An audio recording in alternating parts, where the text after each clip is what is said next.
Molt bé, Josep Maria. Doncs escolta, i quants arbres teniu aquí?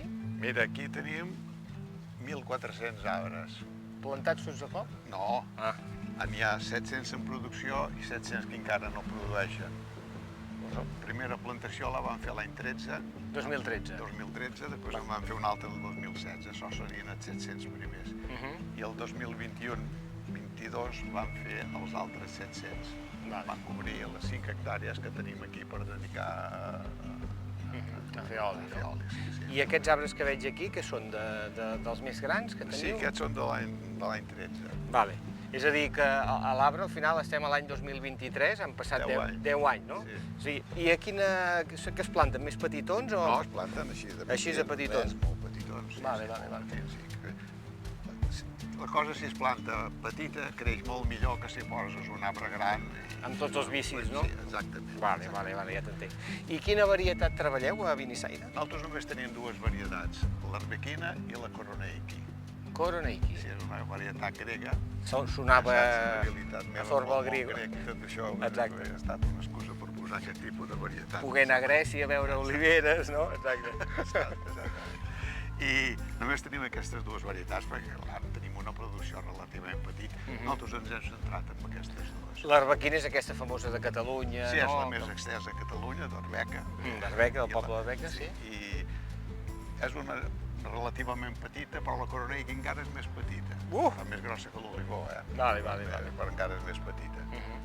I em fa gràcia perquè, és a dir, a nivell de... Jo no veig cap reg ni veig res i ho veig molt... No, bueno, aquí hi ha una feina de base de fa molt de temps. Aquí el primer que van fer va ser preparar la terra, treure totes les pedres. Que això ja és una feinada. Això és una feinada. La Vale. darrera vegada que els van treure crec que hi va haver 50 camionades enormes de treure les pedres grosses.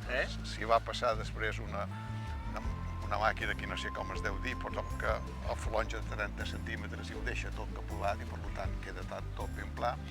I van fer tota una instal·lació de reg enterrada. Ah, o sigui, enterrat Sí, tu aquí no sota... la veus aquí, Vale, aquí no. a la línia que passa de cada arbre hi ha tota una sèrie de línies i tot funciona amb un telèfon mòbil. Què dius ara? I tot el sistema s'ha de revisar, s'ha de revisar perquè de tant en quant hi ha un Te problema. truca. Hi ha un problema o un altre, però tot funciona de manera automàtica. Que a més, això, com que clar, té el reg a la gota a gota, és un estalvi d'aigua extraordinari que podem fer. Per una banda, el tenir reg fa que no tinguis problemes de les sequeres i per una altra, saps que quan regues és tu qui domines la cosa i ara li dono més aigua, ara li deix passar una mica de set. Vull dir, clar, això també vol que hi hagi una gent experimentada que sàpiga fer el que hagi de fer, però per això tenim els nostres assessors. Clar, perquè jo ara pensava, clar, amb tot el tema del canvi climàtic... Tradicionalment, bueno, aquí hi havia hagut poca tradició d'oli, però s'acollia l'oli en fred.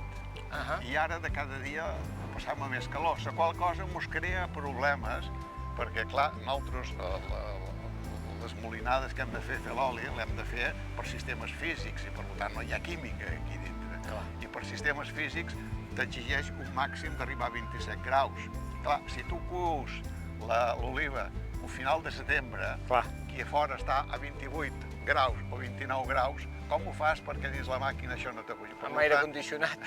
No basta, hi ha uns sistemes de refrigeració també, però això és una cosa molt costosa. Això ho poden fer per grans tafones, però petites tafones és això bastant difícil. I, per exemple, nosaltres, una de les característiques de l'IGP és que l'oli ha de ser afruitat.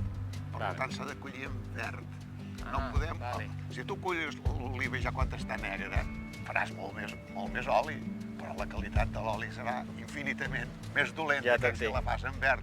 En verd faràs més poc oli, però tindrà moltíssima més qualitat. Perquè això no ho hem explicat, però estem en una finca que produeix oli, però és una finca que primer és un hotel, que digués un hotel rural. Bueno, les dues coses, perquè és rural, perquè té agricultura i l'agricultura serveix a l'hotel.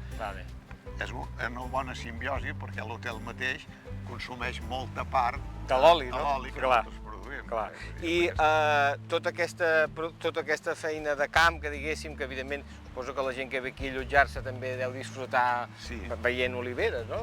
Alguns més i alguns menys, però normalment la gent que va a un agroturisme vol dir que cerca un tipus de lleure i de vacances a un lloc agradable i un lloc al camp. Per tant, és bonic, el veus gent que es passeja entre les oliveres i com que sempre a més es pot trepitjar, perquè aquí fem l'agricultura regenerativa, per tant ja no se llaura, jo vaig eliminar totes les... Sí que ho he notat, que està molt descuidat, o és que... No, està descuidat a posta. I vam plantar, feta la plantació, i vam plantar males herbes, per dir-ho d'alguna manera clara, no?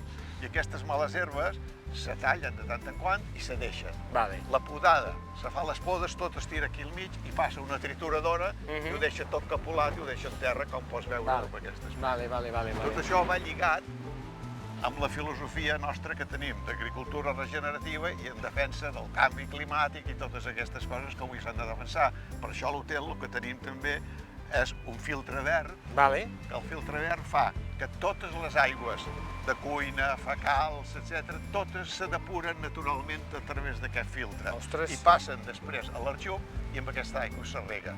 És a dir, que no tiram un litre d'aigua per clavegram, que aquí no n'hi hauria, i per tant l'hauríem de tirar al camp o l'hauríem de dur a llocs de depuració. I aconseguim aquí tancar un cicle i creiem que... Menorca, reserva de la biosfera, allò aplicada. Fantàstic, Josep Maria, la veritat és que cada dia s'aprenen coses, ja t'ho dic ara. Jo te'n vaig començar jo a aprendre'n també. No, ja m'ho imagino, clar. No sabia gaire cosa, però a poc a poc vas aprenent. Molt bé, fantàstic.